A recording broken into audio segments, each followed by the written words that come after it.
आपके बीच में जैसे स्तुति मसीह और प्रभु के नाम की महिमा हो। आज का जो ब्लॉग है वो सच्चाई के ऊपर है, सत्य मार्ग जीवन के ऊपर।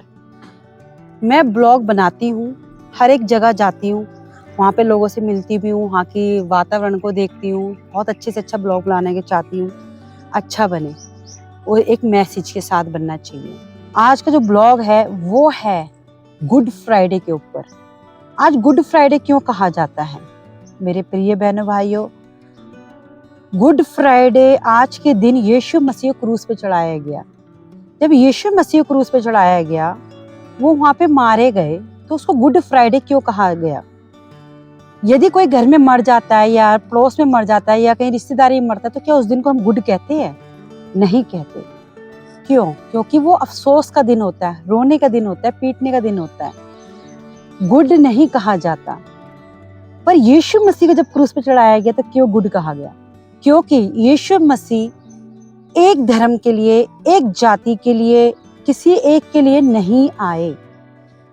यीशु मसीह पूरे संसार के लिए आए। वो परमेश्वर के पुत्र थे। यीशु मसीह के इस क्रूस पे चढ़ाने में प्रेम को भी दर्शाता है। आमीन। प्रेम को ऐसे दर्शाता है प्रिय बहनों भाइयों, परमेश्वर जिसको हमने, मैंने, आपने, किसी ने नहीं देखा, किसी ने भी परमेश्वर को नहीं जाना है। सब अपने हिसाब से उस परमेश्वर को पूज रहे हैं। कोई मंदिर में जाता है, कोई मस्जिद जाता है, कोई गुरुद्वारे जाता है, कोई चर्च जाता है, कोई कहीं जाता है, जिसकी जैसी जहाँ श्रद्धा। पर वो परमेश्वर हमसे प्रेम करता है। हम उस प्रेम को हम अपने उस इष्ट को मानकर दर्शाते हैं। पर परमेश्वर ने देखा कि इतना मनुष्य, इंसान जो है वो तड़पता है, वो अपने पाप में डूबा जा रहा है। जब वो देखते हैं पाप में डूबा जा रहा है, वो बार बार मेरे दरवाजे आता है पर वो खाली हाथ जा रहा है, तो उसको बड़ा दुख हुआ परमेश्वर को। पर हमने परमेश्वर ने देखा, पर परमेश्वर हमें देख रहे हैं। ये हमारा विश्वास ही है ना, विश्वास है ना कि हम कहीं भी जाकर अपना सर झुकाते हैं, वो विश्वास है। तो क्या होता है, वहां पे परमेश्वर हमसे इतना प्रेम करते हैं, इतना प्रेम करते हैं कि वो अपने एक लौता पुत्र जो होता है ना यीशु मसीह, उसको भी रख नहीं छोड़ते। वो हमारे प्रेम के लिए अपने एक लौता पुत्र दे देते हैं यीशु मसीह। जब यीशु मसीह को दिया जाता है तो वो मनुष्य रूप धारण करते हैं। मनुष्य रूप धारण कर कर वो जैसे हम जीवन जीते ऐसे उन्होंने जीवन जिया। तो यीशु मसीह वैसे जीवन जी रहे हैं जैसे एक मनुष्य जीवन जी रहा है, पर वो कोई पाप नहीं करते। वो परमेश्वर के शुभ समाचार को सुनाने के लिए आए। स्वर्ग का राज्य निकट है, मन फिराओ, दुगनी आशीष मिलेगी, वो स्वर्ग के राज की है। तो जैसे हम परमेश्वर विश्वास करते तो इस पे विश्वास करते हैं, स्वर्ग नरक की बात पर भी, अपने कर्मों के ऊपर भी। तो इस तरह से विश्वास हमारा प्रकट होता है। यीशु मसीह का ही विश्वास वहां पे प्रकट हो रहा है प्रभु पिता के प्रेम के लिए। वो प्रेम लेके आया पिता का। तो वो क्या करता है, वो सबको सुसमाचार सुनाता है, सबके लिए सब कुछ करता है और पापियों के बीच में जाता है, अपना हर एक बातों को बताता है, प्रभु के बारे में बताता है, कहता है पापों से मन फिराओ। उनके बीच में उठता बैठता है। तो जो उनके समय के जो बड़े बड़े जोशी थे, फारसी थे, सदूकी थे, जैसे मान लो हमारे पंडित लोग जो बड़े बड़े होते हैं और भी जो बड़े बड़े गुरु होते हैं, वो थे, वो कहते थे पापियों के बीच में क्यों बैठता है? ये तो कहता है मैं परमेश्वर का पुत्र हूँ, और ये कैसे इसको गुरु रब्बी भी कहा जाता है, क्यों बैठता है? तो यीशु मसीह ने कहा कि देखो, जो बीमार होते हैं ना, उनके लिए डॉक्टर की जरूरत है। जो बीमार ही नहीं, उसको डॉक्टर की क्या जरूरत? जिनके पास पैसे हैं, धन है, दौलत है, भाई प्रिय बहनों भाइयों, उनको सब कुछ मिलेगा। जिनके पास नहीं है वो संघर्ष करता है। उसको तो जरूरत है ना धन की, तो वो क्या करेगा? डेली काम पे जाएगा, ऐसे करेगा।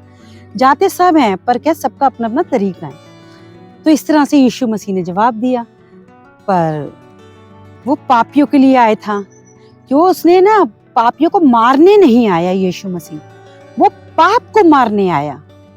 पापियों से बोला मन फिराओ, स्वर्ग का राज्य निकट है, मन फिराओ, पर पिता के राज्य में जाना है। सिर्फ उसने बोला मन फिराओ, वो उसका प्रेम था। और कितने ऐसे थे जो अच्छे से चलते थे, सब कुछ कर रहे थे, धार्मिकता थे, धर्मी जन थे, उसके बावजूद भी उनसे एक ही थी कि वो पिता परमेश्वर के पुत्र को ग्रहण नहीं कर पा रहे थे। तो उनके लिए कैसे? क्योंकि पिता ने तो पुत्र को भेजा, यीशु मसीह को। तो यीशु मसीह ने सबके पापों को अपने ऊपर लिया। तो प्रिय बहनों भाइयों, मैं एक बात कहती हूँ कि आज की डेट में कोई किसी को बिना मतलब कोई पानी नहीं पिलाता। अगर दान भी करता है ना तो उसको ये लगता है कि मैं इसको दान करूंगा ना तो शायद उसका 100 गुना मुझे लौट के आएगा। वो कुछ भी करे बिना मतलब के नहीं करेगा, बिना अच्छा के। तो प्रिय बहनों भाइयों, पर यीशु मसीह ने ऐसा कुछ मतलब नहीं रखा। उसने सबके पापों को अपने ऊपर लिया, वो क्रूस पे लटकाया गया। वहां पे क्रूस पे बहुत अच्छी एक बात हुई, अच्छी इसलिए कह रही हूँ, गुड जो जैसे अभी गुड बात ये हुई, वहां पे 2 डाकू थे। तो 2 डाकुओं में से एक डाकू कहता है कि देखो क्या कहते हैं, तू अगर यदि मसीह है तो हमको ही बचा ले, खुद ही बच जा। और वो पापी जन था, उसने पाप किया था, पर यीशु मसीह ने कोई पाप नहीं किया। आप ये जान सकते हैं, ग्रंथ पढ़ सकते हैं, पवित्र शास्त्र बाइबल पढ़ सकते हैं, और कई ग्रंथों में लिखा भी हुआ है। सच है वो मसीहा था। और दूसरा कहते हैं नहीं नहीं, हम तो अपने कर्मों की सजा पा रहे हैं, पर ये तो निष्कलंक है। उसने इस तरह से बोला। तो पिता अगर अपने जाए तो हमारी भी सुधि लेना। तो यीशु मसीह ने तुरंत बोलते हैं लूका अध्याय में कि उसने उससे कहा, मैं तुझसे सच कहता हूँ, आज ही तू मेरे साथ स्वर्ग लोक में होगा। आज ही, यदि हम मन फिराते तो आज ही पिता के संग होंगे। वो तकलीफ में है, फिर भी वो क्या दे रहे हैं, आशीष। प्रिय बहनों भाइयों, कि यदि कोई हमारा दिल दुखाता है, हम उसको आशीष देंगे? कभी भी नहीं देंगे। पर यीशु मसीह तब भी आशीष ही दे रहा है, और उनको कह रहा है स्वर्ग में जाने के लिए। आमीन।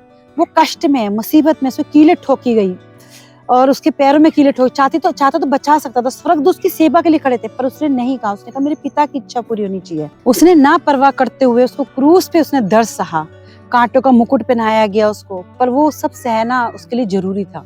अगर वो नहीं सहता तो हम जैसे पापी उद्धार भी नहीं पाते।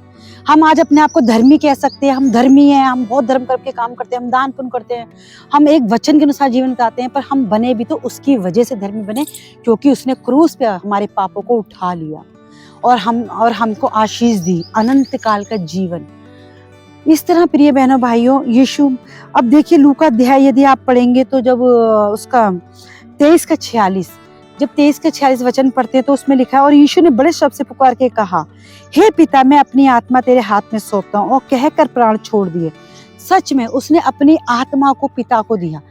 आत्मा पिता की है, शरीर संसार का यहीं रह जाना है, पर आत्मा पिता की, उसके घर में जाना है। वो कोई भी हो, उसके एक मृत्यु आनी है। वो मृत्यु, चाहे वो दफनाया जाए, चाहे जलाया जाए, चाहे कुछ भी हो, पर उसको मृत्यु आनी है। आमीन। तो प्रिय बहनों भाइयों, यीशु मसीह सच में गुड मैसेज लेके आज गुड फ्राइडे है, उनकी मृत्यु का दिन है, पर वो तीसरे दिन जी उठे, तीसरे दिन जी उठे। आमीन। और वो तीसरे दिन जी उठ के पिता के सिंहासन के पास है। वो जीवित पिता परमेश्वर है। मेरे प्रिय बहनों, आइए मन फिराइए, प्रभु आपको सबको आशीष करेगा, ब्लेसिंग से भरेगा। वो कोई भी जाति हो, कुछ हो, सबके लिए गुड न्यूज है आज ये यीशु मसीह की। हालेलुया। तो प्रिय बहनों भाइयों, तो क्यों ना आइए हम मन फिराएं और पिता यीशु मसीह से हम क्षमा मांगते हुए, अपने हर एक पापों को छोड़ते हुए यीशु मसीह पीछे चलें। आज गुड फ्राइडे का दिन है, और सच में आज हम सबके जीवन, पूरे संसार के जीवन में हालेलुया और गुड होना चाहिए, और सबके जीवन में यीशु मसीह आने चाहिए। खुदावंद यीशु मसीह, पिता परमेश्वर का पुत्र, सबको आशीष देना चाहिए। आमीन। तो आप सबके बीच में स्तुति मसीह, और सच में यीशु मसीह का आज मैसेज लेके आई हूँ। सत्य को जानोगे, सत्य तुम्हें स्वतंत्र करेगा। मिलिए इनसे, और यहाँ पे हम सब घूम रहे हैं और मिल रहे हैं। हाय, मेरा नाम राखी है, और मैं यहाँ घूमने आई हूँ। तो आज गुड फ्राइडे है, यीशु मसीह का दिन है। आज के दिन वो क्रूस पे चढ़ाए गए। तो गुड फ्राइडे कैसे हुआ?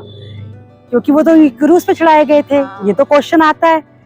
तो गुड फ्राइडे इसलिए हुआ क्योंकि उन्होंने क्रूस पे सब अपनी जान दी सबके लिए, ताकि सबसे प्रेम करते थे वो, इसलिए उन्होंने जान दी थी, इसलिए, और उन्होंने सबके पापों को अपने ऊपर लिया, इसलिए आज का दिन गुड फ्राइडे कहलाता है। तो आप और क्या कहना चाहेंगे? यहाँ घूमने आए, किससे मिलने आए? घूमने आए हम लोग, पिकनिक मनाने आए और एक्टिविटी करने आए, और रोज का हॉलीडे मनाने आए जैसे होता है। Okay, very good. और 2 जने और हैं, पर वो थोड़ा सा छिप रहे हैं। कल हमारा रिजल्ट है, हमें फिर भी टेंशन नहीं हो रही, फिर भी हम लोग घूम फिर तो कल रिजल्ट भी है, इनके लिए प्रे भी करना, अच्छा सा रिजल्ट आना चाहिए, अच्छा सा, वेरी गुड।